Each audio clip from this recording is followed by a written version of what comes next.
Good morning, everybody. It is time for the daily review. So let's see what's happening in Arena today. Now, today I'm going to be talking about something that I didn't actually know about until recently.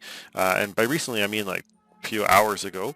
But what I'm going to talk about is the inclusion of Pioneer in Arena. Right? And so one of the things is that I did not know this, but it is Wizards' intention to eventually bring Pioneer constructed into Arena. And it seems like that is quite a ways off. Like it's still a little, like it's a long ways off. But that actually creates it changes my recommendations for a few things. Is that like right now I've been saying that you should not be playing Amonkhet Remastered because it doesn't help you play Standard really. Okay, but the thing is, if you go and play, if your intention is to eventually play Pioneer and you're mainly playing historic formats, right, or you really like historic, man, this happens all the time and it's really irritating. But if you are always playing or planning on playing historic formats, then playing and actually getting these Amonkhet Remastered events and getting packs from there might actually be a good idea. Right, so like especially if you already have a lot of core 2021. Now, here's the thing, is that when your players first get into the game, they usually play Standard because it seems like it's cheaper. Right, let's go take a look at some of my historic decks. I've been playing historic, and so here's one of my favorites, Historic Prisons. Okay, so it's a prison deck, right? And if you look at it, okay, we've got uncommons, but there's a rare, there's a place that are rares, more rares, right? Another more rares, okay, more rares, more rares, more rares, more, and a mythic. All right, and the rest are all uncommons. I think the only commons I have is Revitalize, right? And that is it, right? And so if you look at this, it's going to cost, it'll be something like, I think it's like 15 or 19 rares and one mythic or something like that. It's a lot, right? So to put this together in Arena actually takes quite a bit. But the thing that people have to consider, and this is something when you're talking about eternal formats like Modern or even Pioneer, is that they are a little more expensive to get into. Right, so if you are going to be playing in Modern or Pioneer, then it's going to cost you probably, depending on what you're doing, it's going to cost you between $200 to $1,000 to get your starting deck. Now remember, there are really, really good substitutes for cards that are expensive. Okay, like for instance, one time I went into my local game store and I bought a whole bunch of Condemns. Right, like 2 play sets, 8 of them. And the thing is, they were only like, like, I don't know, like 20 or like 25 cents or something each, right? So they were super cheap, and the guys at the LGS were like, well, why are you buying all these? It just seems kind of weird. I'm like, it's the poor man's Path to Exile, right? Like, it's not as good as Path to Exile, but it kind of does the job, right? In the same way that Breaking and Entering is the poor man's, Breaking and Entering is the mill card, and it's the poor man's Glimpse the Unthinkable, right?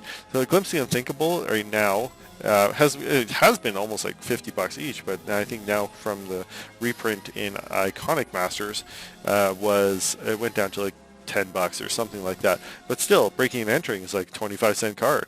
Right, and so if you're trying to put together a budget card, a budget build, there are many, many substitutes that you can do, right? And basically what I did with this Historic Prison deck is I took one that I was playing in Standard and I just added a few things into it. Like I was playing in Ixalan Standard and and in Dominaria Standard, sorry.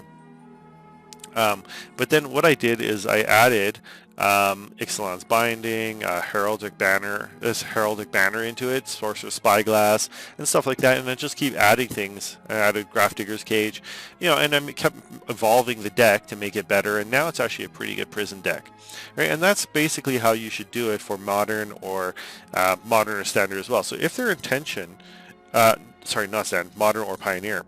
So if your intention is to eventually get into Pioneer on Arena, then what I'm trying to say is it actually might not be a bad idea to play Amonkhet Remastered, right? To do these drafts, right? And to get try and do some of the events to get some of these cards, right? So, if they're not the worst, and, I guess, like, it does give you the cards that eventually you can play. Now, here's the thing. Again, people are saying it's very expensive, but the thing is the Eternal formats don't change. So once I have these decks, okay, so go back to my historic deck, I can keep playing this over and over again, and I don't need to ever add cards to it. So it's a one-time investment. But if you look, like, I may have deleted them all, but like here you go, like, okay, so after rotation, you got mono black, Alayla's is going to be gone. Simic Flash is gone. Korval Sacrifice is gone. Mono Black. Like, these are after all the bans, and after rotation, even more of these decks will probably just go away, right? And so, the thing is, Standard might be a little bit cheaper to play in the short term, and I would actually question if that's even true, because right now, Standard, like, to get into Standard, like, especially top tier deck, is almost the same cost as like a low to mid tier modern deck. And so I would say actually it's probably a good idea, to maybe build a good historic deck, and then you can just keep playing it, right? Like, this historic Obliterator one is actually not too bad, right? Like, I don't think there's, okay, you got 2 Ozoliths. Right, so to put this together, 4 Phylactery Liches, 4 Phyrexian Arenas. Okay, yeah, it is quite bad. There's actually a lot in this as well. Right, but yeah, overall they are, it's more expensive to get into it, but you can keep playing it over and over, and you can keep using it. It doesn't rotate, right? Whereas with Standard's the most expensive format to play in Magic because it just constantly rotates, right? So the thing with Wizards is I don't know how they're going to do it, because eventually everyone will, or many people will just end up playing Pioneer or Historic, and I don't know how they're going to continue to make money off of it if they, if everyone switches to that, because no one will need to be playing the standard card, like the standard sets. So it'll be interesting to see what the economy does. Anyways, let us go and take a look at the store.